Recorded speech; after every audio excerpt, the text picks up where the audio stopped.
और अब खबरें तफसील से। मध्य प्रदेश की राजधानी भोपाल को आज 60 दिनों बाद पूरी तरह से अनलॉक कर दिया गया। राजधानी भोपाल को अनलॉक करने के लिए हुकूमत की जानिब से टीका लगवाएं, दुकान खुलवाएं का नारा दिया गया था। हुकूमत की पहल पर भोपाल के ताजिरों ने लब्बैक कहा और बड़ी तादाद में दुकानदार और इसके मुलाजमीन ने कोरोना टीकाकारी सेंटर पहुंचकर टीकाकारी करवाई। हुकूमत की जानिब से राजधानी भोपाल को अनलॉक करने के बाद भी बाजारों पर नजर रखने के लिए 118 कमेटियां तश्कील दी गई हैं, जो 15 रोज तक बाजार के मुख्तलिफ पहलुओं पर नजर रखकर इसकी रिपोर्ट इंतजामिया को पेश करेंगी। बाजार को अनलॉक करने के बाद भी अभी शॉपिंग मॉल, हाट बाजार, स्विमिंग पूल, क्लब्स के साथ साथ जलसे जुलूस पर पाबंदी को आयद रखा गया है। बहुत प्रसन्नता की बात है, हमने ये निर्णय लिया था कि भोपाल को अब यदि कोरोना कर्फ्यू से विड्रॉ करना है तो हमने एक विशेष अभियान चलाया था। बाज़ारों में टीका लगवाओ, बाज़ार खुलवाओ, वैक्सीन लगाओ, व्यापार बढ़ाओ। और मुझे इस बात की बहुत प्रसन्नता है कि कल हमने लगभग 39 अलग से स्पेशल वैक्सीनेशन सेशन आयोजित किए थे, जिसमें लगभग 40,000 लोगों ने एक दिन में वैक्सीन लगवाई है। ये भोपाल के लिए, मध्य प्रदेश के लिए रिकॉर्ड है। और हमें इस बात की प्रसन्नता है कि अब लोग आगे आ रहे हैं। आज से हमारे बाज़ार खुल रहे हैं। भोपाल में एक नया प्रयोग हमने और किया है। लगभग 150 स्वयंसेवी संगठन के कार्यकर्ता आज भोपाल के विभिन्न मार्केट्स में हैं। कोरोना वबा की दूसरी लहर के कहर ने हजारों अफराद की जानें ले ली, लेकिन सरकारी आदादोशुमार में यह तादाद कम बताई जा रही है, जबकि मकामी कब्रस्तानों और शमशान घाटों के रिकॉर्ड में गुज़िश्ता 2 माह में अमवात की तादाद काफी ज्यादा है। देखिए मेरठ से यह खास रिपोर्ट।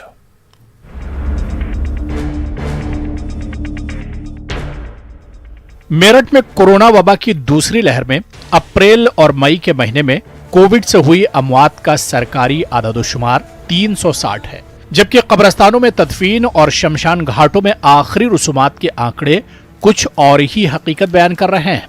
मेरठ में शहर के सबसे बड़े कब्रस्तान हजरत बाले मियां में अप्रैल और मई में हुई तदफीन की तादाद 1000 से भी ज्यादा है।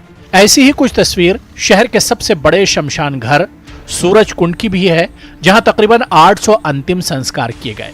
और ये आदादोशुमार शहर के महज एक कब्रस्तान और शमशान घाट के हैं।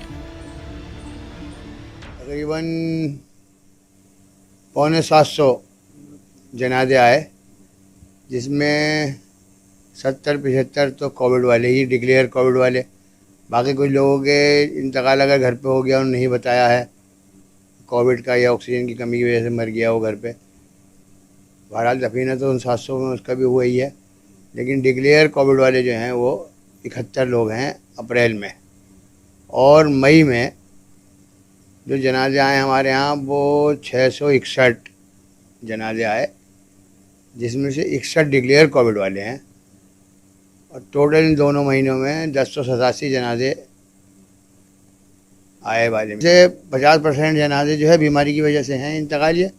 आमतौर पे इतने जनाजों की तादाद कभी नहीं रहती है, 2, 4, 5, 7 जनाजे आते हैं रूटीन में, लेकिन ये तो एक दिन में 23 और 30 और 32 जनाजे भी रमज़ान शरीफ के ज़माने में आए। गुज़िश्ता 2 माह में इतनी बड़ी तादाद में तदफीन होने से अब बाले मियां कब्रस्तान में नई कब्रों के लिए जगह भी कम पड़ने लगी है। ऐसे में बाले मियां कब्रस्तान के मुंतज़मीन को अब लोगों से जनाजों की तदफीन के लिए खास अपील करनी पड़ रही है। ये 60-70 के आसपास संस्कार होते थे रोज, तो उसमें कोविड के भी 30-40 जाते थे। और फिर नगर निगम ने भी बनवाए 32 चबूतरे, 30-32, तो 2 दिन तो वो फुल ही रहे बिल्कुल। फिर धीरे धीरे कम होता चला गया। इसमें संस्कार 700-800 के करीब संस्कार हो गए, और उसमें 300 प्लस कोविड के मान लो। सूरज कुंड पे जगह ही नहीं मिल रही थी लोगों को, आसपास में गांव भी जा रहे थे, और उस अलग शमशान ब्रज घाट में भी जगह नहीं मिल रही थी, तो लोग अपने गांव में भी कर रहे थे। कुछ तदफीन होने की वजह से हमें जगह की परेशानी कब्रिस्तान में आई है। उसके लिए हमने कब्रिस्तान में मिट्टी डलाने का इंतज़ाम किया है, और लोगों से भी अपील की है कि अपने अपने ज़राए से अपने आप जो है वो मिट्टी डालें, और कब्रों को बराबर बनाएं और लाइन में बनाएं, और उन पर पत्थर ना लगाएं, पुख्ता कब्रें बिल्कुल ना बनाएं, ताकि जो है ज़मीन का पूरा इस्तेमाल हो सके और ज़मीन जो है वो ख़राब ना हो। दूर दूर कब्र खोदने से बीच की ज़मीन बेकार हो जाती है। कोरोना वबा की दूसरी लहर ने कैसा कहर बर्पा किया है, इसका अंदाजा अमवात की गैर मामूली तादाद से होता है। साथ ही ये भी जाहिर होता है कि सरकारी आदादोशुमार में ये तादाद असल तादाद से कितनी कम है। न्यूज़ 18 उर्दू के लिए मेरठ से तंजीर अंसार की रिपोर्ट। दिल्ली बार काउंसिल ने वज़ीर आला अरविंद केजरीवाल और चीफ जस्टिस हाई कोर्ट को खत लिखकर वुकला को फ्रंट लाइन वर्कर करार देने का मुतालबा किया है। बार काउंसिल ने अपने खत में लिखा कि फ्रंट लाइन वर्कर करार देते हुए वुकला को भी कोरोना की वैक्सीन दी जाए। जो लोग हैं वो फ्रंट लाइन वर्कर की तरह काम करते हैं, क्योंकि कोर्ट में जिस तरह भीड़ भड़ाके का होता है वो डेली यूज़ का होता है, डेली कोर्ट में जाना रहता है, भीड़ को फेस करना रहता है। तो हम लोगों को ऐसे फ्रंट लाइन वर्कर ट्रीट करना चाहिए और उसको करने के लिए हम लोगों को वैक्सीनेशन में प्रायोरिटी देनी चाहिए। और उसका तरीका ये है कि हर कोर्ट को वैक्सीनेशन वर्किंग सेंटर डिक्लेयर कर देना चाहिए, जिसमें कि वकीलों को, जजेस को और वहाँ के स्टाफ को वैक्सीनेशन आराम से दी जा सके।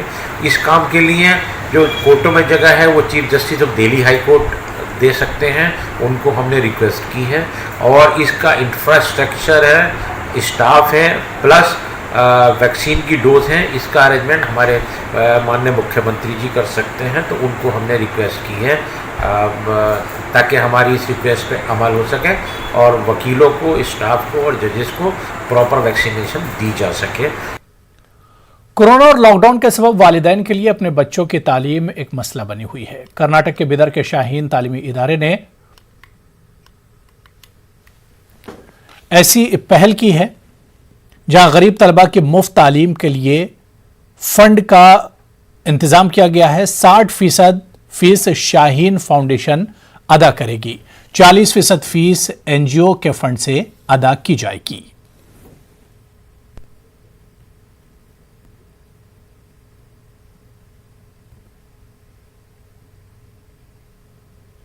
वो है केयर फंड, यानी केयर फंड के ज़रिए एक मुस्तहिक बच्चे को शाहीन में अगर एडमिशन कराते हैं तो शाहीन 60% फ़ीस शाहीन फाउंडेशन के ज़रिए कंट्रीब्यूट करेगा और इदारे के ज़िम्मेदार या उस इलाके के ज़िम्मेदार मिलकर सिर्फ 40% अमाउंट फ़ीस का केयर फंड में जमा करके देना होगा। यानी केयर्स फंड 40% देगा और शाहीन 60% देगा और उस तालिबे इल्म की एजुकेशन कंटिन्यू हो जाएगी। ये स्कीम 11वीं, 12वीं और ग्रेजुएशन के स्टूडेंट के लिए है और ये स्कीम उन लोगों, उन बच्चों के लिए, उन तलबा के लिए भी है जो मदरसे से फारिग हैं, जिन्होंने हिफ्ज़ किया है या आलमियत की है और कभी वो स्कूल का रुख नहीं किए हैं, उनके लिए भी ये प्रोग्राम है। मज़ीद तफसीलात के लिए आप शाहीन की वेबसाइट विज़िट कीजिए, वहाँ टोल फ्री नंबर भी दिए। वज़ीर आज़म मोदी की तरफ से मुल्क भर में कोरोना का टीका मुफ्त फराहम किए जाने के ऐलान के बाद टीकाकारी के ताल्लुक से अवाम में बेदारी पैदा हो रही है। इसी के साथ वैक्सीन के ताल्लुक से पाई जाने वाली अफवाहों को नज़रअंदाज करके लोग वैक्सीनेशन सेंटरों का रुख कर रहे हैं। इलाहाबाद में टीकाकारी के मराकज़ पर बड़ी तादाद में लोग वैक्सीन के लिए आ रहे हैं। खासतौर से नौजवानों में काफ़ी जोशो खरोश देखने को मिल रहा है। टीकाकारी के मराकज़ पर लंबी कतारें देखी जा सकती हैं। औरंगाबाद म्युनिसिपल कॉरपोरेशन हुदूद में कोरोना के मुतासरा मरीजों में बड़े पैमाने पर ब्लैक फंगस के अलामात पाई जा रही हैं। कॉरपोरेशन के शुबे हेल्थ की इंचार्ज डॉक्टर नीता पाडिलकर का कहना है कि कोरोना की दूसरी लहर में औरंगाबाद शहर में ब्लैक फंगस से 100 से ज्यादा अफराद हलाक हो चुके हैं। इसके टीके की किल्लत का भी सामना है। ब्लैक फंगस के मरीजों को जो इंजेक्शन चाहिए वो इंजेक्शन जिला कलेक्टर की निगरानी में फराहम किया जा रहा है। डॉक्टर नीता के मुताबिक ऐसे कोरोना के मरीज जिन्हें डायबिटीज भी है वो ब्लैक फंगस का शिकार हो रहे हैं। अब तक अगर देखे जाए सेकेंड वेव में ब्लैक फंगस का पोस्ट कोविड कॉम्प्लिकेशन हमें दिखाई दे रहा है अभी इसमें करीबन 926 केसेस अब तक रिपोर्ट किए गए हैं म्यूकोरमाइकोसिस के। तो इसमें मैक्सिमम जो है तो वो मैक्सिलरी साइनस मतलब फेस का ENT वाला वही फंगल इन्फेक्शन ज़्यादा है, साइनसिस का इन्फेक्शन, और कुछ जो है कि ऑर्बिटल आँखों में तक गया है। इसमें अब तक 100 के ऊपर 103 डेथ रिपोर्ट हुए हैं। नांदेड़ में भी कोरोना मरीजों की तादाद दिन ब दिन कम होती जा रही, लेकिन तीसरी लहर के इम्कानात को देखते हुए हर तरह से एहतियात बरतना जरूरी है। इन ख्यालात का इजहार जिला कलेक्टर डॉक्टर अपन अटंकर ने आज नियोजन भवन में मुनक्किद प्रेस कॉन्फ्रेंस के दौरान किया। कोरोना के दौरान लगाए गए लॉकडाउन के बाद पहली मर्तबा इस तरह से जिला इंतजामिया ने यह प्रेस कॉन्फ्रेंस मुनक्किद की।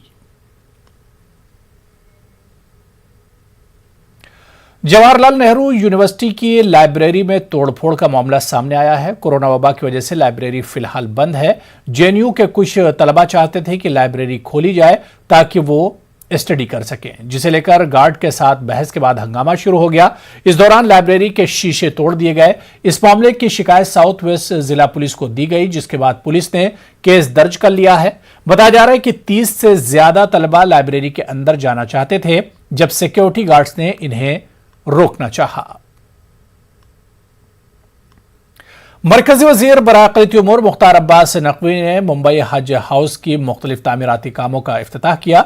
मुख्तार अब्बास नकवी ने सफर हज 2021 के तनाजुर में मौजूदा हालात और सऊदी हुकूमत की गाइडलाइंस को लेकर जायजा मीटिंग की। मुख्तार अब्बास नकवी ने कहा कि जो भी गाइडलाइन सऊदी हुकूमत की होगी उस पर अमल किया जाएगा और इसके अलावा जो लोग हज पर जाने वाले हैं उन्हें पहले वैक्सीन दी जाएगी। अभी जो हमने हज की एप्लीकेशंस वगैरह ली, उसके बाद जो वैक्सीनेशन के लिए हज कमेटी ऑफ इंडिया ने डिफरेंट स्टेट की हज कमेटीज को डायरेक्शंस दिए थे, उसकी जो प्रेजेंट पोजीशन है उसके बारे में रिव्यू किया गया। साथ ही साथ सऊदी अरब के सरकार ने जो अभी वहां की हेल्थ डिपार्टमेंट ने जो अभी गाइडलाइंस वगैरह दी हैं उसके बारे में भी हमने रिव्यू किया। हालांकि अभी हज के बारे में 2021 के बारे में कोई बायलैटरल एग्रीमेंट नहीं हुआ है। जानकारी में आया है कि कई मुल्क ऐसे हैं जिन्होंने कहा है कि जो कोरोना पैंडेमिक है उसको देखते हुए कई मुल्क अपने जो हज पर जाने वाले उनके सिटीजन्स हैं उनको शायद नहीं भेज पा रहे हैं। लेकिन हिंदुस्तान ने, भारत ने ये फैसला किया है कि हम सऊदी अरब इस संकट के वक्त में, इस पैंडेमिक पीरियड में हम सऊदी अरब सरकार के साथ हर तरह से कंधे से कंधा मिलाकर खड़े हुए हैं और उनका जो भी फैसला होगा भारत उस फैसले के तहत ही आगे बढ़ेगा। मध्य प्रदेश में 2018 से इक़्तिदार की मुंतकली के नाम पर अब तक 2 हुकूमतें बदली जा चुकी हैं, लेकिन हुकूमतों के चेहरे बदलने के बाद भी मध्य प्रदेश में अक़लियतों और अक़लियती इदारों की तस्वीर बदलने का नाम नहीं ले रही है। मध्य प्रदेश के अक़लियती इदारे वक्फ बोर्ड, हज कमेटी, मदरसा बोर्ड, अक़लियती कमीशन, अक़लियती तरक्याती मालियाती कारपोरेशन जैसे इदारे कमलनाथ हुकूमत में भी खाली थे। शिवराज सिंह की हुकूमत में भी अक़लियती इदारों की जानिब कोई देखने वाला नहीं। अक़लियती इदारों की तश्कील नहीं होने से न सिर्फ मध्य प्रदेश में अक़लियतों के मसाइल में इजाफा होता जा रहा है, बल्कि अक़लियतों के सामने यह सवाल भी खड़ा है कि वो अपने मसाइल को लेकर किसके पास जाएं। अक़लियती इदारों की तश्कील के मुतालबे को लेकर भोपाल में मुस्लिम तंजीमें, जमीयत उलमा, सद्भावना मंच के जिम्मेदारान की मीटिंग का इनेकाद किया गया और हुकूमत से अक़लियती इदारों की तश्कील का मुतालबा किया गया। हमारे नुमाइंदे मेहताब आलम ने इस ताल्लुक से अक़लियती नुमाइंदे इदारे के नुमाइंदों से भी खास बातचीत की। मध्य प्रदेश में नई हुकूमत 2018 में असम्बली इंतखाबात हुए। कमलनाथ की हुकूमत है, उसके बाद शिवराज की हुकूमत, दो हुकूमत है। लेकिन अक़लियती इदारों की बात करें, वक्फ बोर्ड की बात करें, मसाजिद कमेटी की बात करें, हज कमेटी की बात करें, मदरसा बोर्ड की बात करें, अक़लियती तरक्याती कारपोरेशन की बात करें या अक़लियती कमीशन की बात करें, इन इदारों की तश्कील आज तक नहीं हुई। अक़लियती इदारों की तश्कील न होने को लेकर बार बार मुतालबा किया गया। इस बार फिर जो है मध्य प्रदेश की जो मुस्लिम तंजीमें हैं उनके नुमाइंदों की जो है मीटिंग हुई, उस पर हमारे साथ लोग मौजूद हैं। इनसे जानते हैं कि आप लोग बार बार मुतालबा करते हैं, क्या बात है इस बार जो है कि हुकूमतें बदल रही हैं लेकिन आपके इदारों की तश्कील नहीं हो रही। बिस्मिल्लाहिर्रहमानिर्रहीम। आज यही अपील हम जो है कि कर रहे हैं कि 2018 से अभी तक अक़लियती इदारों की तश्कील नहीं हुई, जिसकी वजह से अक़लियत की फ़लाह व महबूद रुकी हुई है। लिहाजा हम मध्य प्रदेश सरकार से खुसूसन ये दरख्वास्त करते हैं कि वो जल्द अज जल्द अक़लियती इदारों की तश्कील वजूद में लाए। अक़लियती इदारों की तश्कील आप लोग कई बार मीटिंग भी कर चुके हैं, मेमोरेंडम भी दे चुके हैं, लेकिन हुकूमत जो है उस पर कोई असर नहीं पड़ रहा है, जबकि नई नई वजारत बार बार तश्कील की, दूसरे निगम मंडल की तश्कील हो रही है। जी बिस्मिल्लाहिर्रहमानिर्रहीम। जमीयत उलमा मध्य प्रदेश कई सालों से जो है मुतालबा करती आ रही है हुकूमत मध्य प्रदेश से, और यहाँ तक कि हमने जो है सेंट्रल हुकूमत से भी मुतालबा किया, पर उसके बावजूद भी मध्य प्रदेश के अक़लियती इदारों पर कोई तवज्जो नहीं दी जा रही, जिससे अक़लियतियों के जो मसाइल हैं वो पूरी तरह पेंडिंग पड़े हुए हैं। चाहे मध्य प्रदेश वक्फ बोर्ड हो, उर्दू एकेडमी हो, मदरसा बोर्ड हो, या और भी अक़लियतों से जो भी जुड़े हुए इदारे हैं वो सब पेंडिंग में हैं। तो हमारा मुतालबा एक बार फिर जो है हुकूमत मध्य प्रदेश से है कि अक़लियती इदारों की तश्कील की जाए, ताकि जो मुसलमानों से जुड़े इदारे हैं उनकी तरक्की और उनके विकास के काम हो सकें। पूरी तरह पेंडिंग पड़ा हुआ है मामला। अगर हुकूमत मध्य प्रदेश हमारे मुतालबा जल्द अज जल्द पूरा नहीं करती है तो इंशाअल्लाह आज हमने ये तय किया है कि इसको जो है मरकज़ी हुकूमत तक ले जाया जाएगा और वहाँ के अक़लियती उमूर जो मंत्री हैं उनसे मुतालबा किया जाएगा कि मध्य प्रदेश की तरफ तवज्जो दी जाए, क्योंकि यहाँ पर अक़लियतों की पूरे तरक्की रुकी हुई है इन इदारों की तश्कील ना होने के लिए। हुकूमत ये कह रही है कि सबका साथ सबका विकास, क्या सबका विकास हो रहा है? बिल्कुल नहीं हो रहा सबका विकास। यहाँ तो 2018 से लेकर आज तक हम लोगों की तनख्वाहें नहीं मिली, तो विकास कैसे हो जाएगा? तो ये ऐसा लग रहा है विकास का तो इंतकाल हो गया हमारे दौर में। विकास का इंतकाल हो चुका मध्य प्रदेश में। 2018 से सरकार है जो कई बदल चुकी, वजारतें बदल चुकी, वजीरों के चेहरे बदल चुके, लेकिन मध्य प्रदेश में अक़लियती इदारों का जो चेहरा है वो नहीं बदलना चाहता। अक़लियती इदारों के चेहरा बदले, अक़लियतों के मसाइल का हल निकले, इसको लेकर जो है भोपाल में एक मीटिंग का इनेकाद किया गया और बाद की हुकूमत से मुतालबा किया गया कि अक़लियतों के जितने भी इदारे हैं उनकी जल्द से जल्द तश्कील हो सके, ताकि अक़लियतों को लेकर जो चाहे मरकज़ी हुकूमत हो या फलाई या सूबाई हुकूमत, उसकी जो फलाई स्कीमें हैं उसका निफात अमल में आ सके। कैमरामैन संजय नामदेव के साथ मेहताब आलम, न्यूज़ 18 उर्दू, भोपाल। चलिए यहाँ पर रुकेंगे छोटे से ब्रेक के लिए।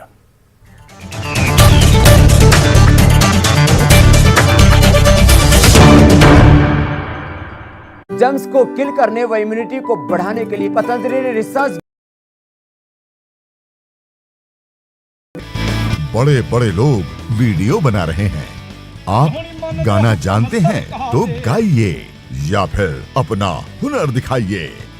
वीडियो बनाइए और हम तक पहुंचाइए और घर बैठे बनिए स्टार।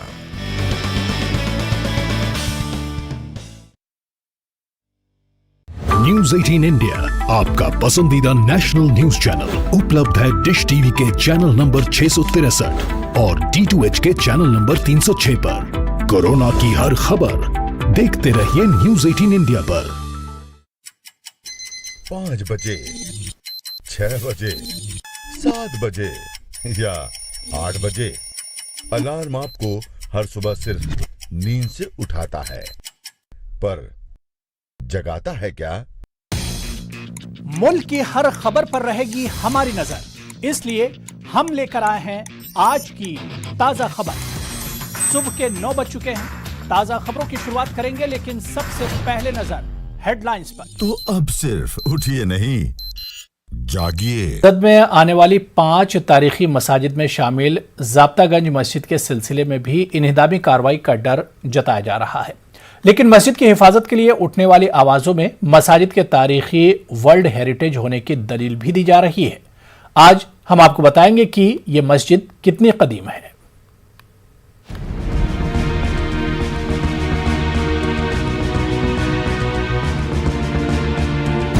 मरकजी हुकूमत के विस्टा प्रोजेक्ट के तहत चल रहे तामीरी काम के बीच नजर आने वाली ये पुरानी बिल्डिंग शाही ज़ाब्तागंज मस्जिद है।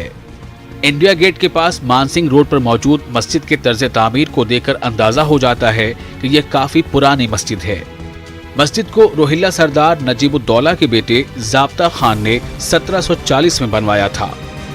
1911 तक मस्जिद में नमाज होती रही। उस वक्त यहाँ पर मुस्लिम अक्सरियती आबादी थी, लेकिन अंग्रेजों की हुकूमत ने इंडिया गेट बनाते हुए आबादी को उजाड़ दिया और मस्जिद को बंद कर दिया। 1961 में साबिक सदर जमहूरिया डॉक्टर जाकिर हुसैन ने मस्जिद की मरम्मत कराई और मस्जिद खुल गई। बाद में भी मस्जिद में मरम्मत वगैरह का काम होता रहा। दिल्ली की तारीखी मस्जिदों पर किताब लिखने वाले मौलाना अताउर रहमान कासमी ने अपनी किताब दिल्ली की तारीखी मसाजिद में इस मस्जिद के बारे में भी लिखा है। वो बताते हैं कि मस्जिद तारीखी है, वक्फ गज़ट के साथ ये आर्कियोलॉजी में भी दर्ज है। मस्जिद ज़ाब्ता गंज, जिसके बानी नवाब ज़ाब्ता खां थे, जो रोहिला सरदार थे। ये मस्जिद जब नई दिल्ली की तामीर हो रही थी तो गवर्नर जनरल और सुन्नी औकाफ के सदर के दरमियान एक मुआहदा हुआ था। उस मुआहदे के तहत चंद तारीख़ी इमारतें मुसलमानों के हवाले की गई थी। उन इमारतों में से ये एक तारीख़ी इमारत है।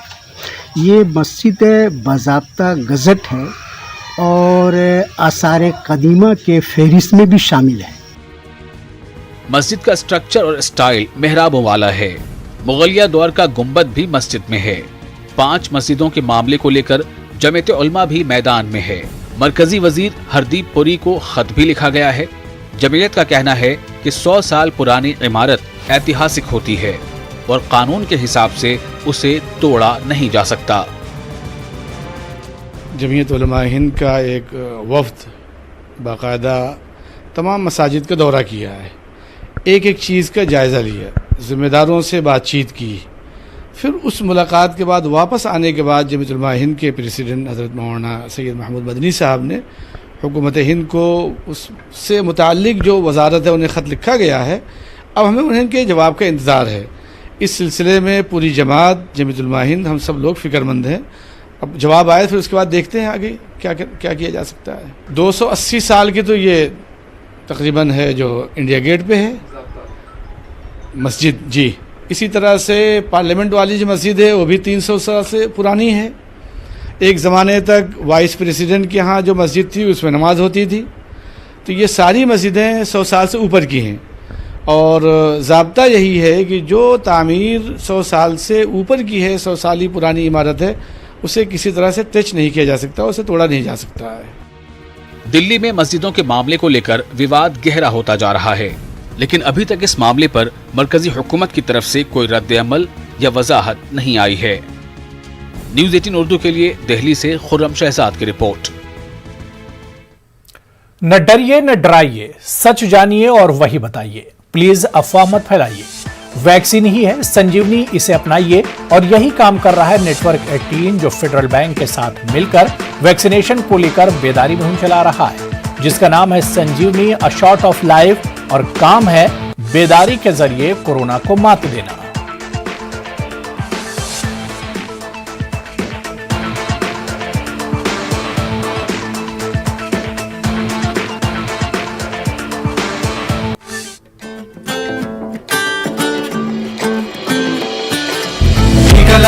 जरा टीका लगा, जब अपनी बारी आए टीका लगा। हो ये जो ढाल सी है वो कमाल सी है, संजीवनी आई यहाँ।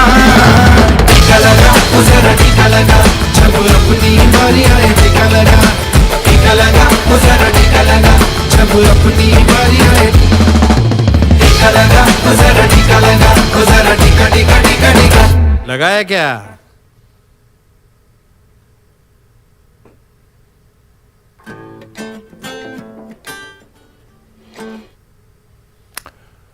बिहार हज भवन कोचिंग से 49 तलबा और तालिबात की कामयाबी पर महकमे अक़लियती फलाह ने पटना में एक प्रेस कॉन्फ्रेंस का इनेकाद किया।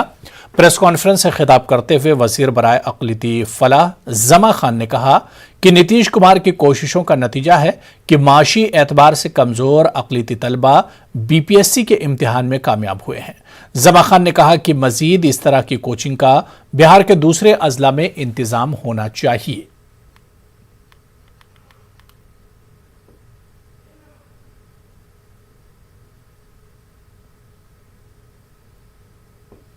चलिए, इस बुलेटिन में अभी फिलहाल इतना ही। आदाब।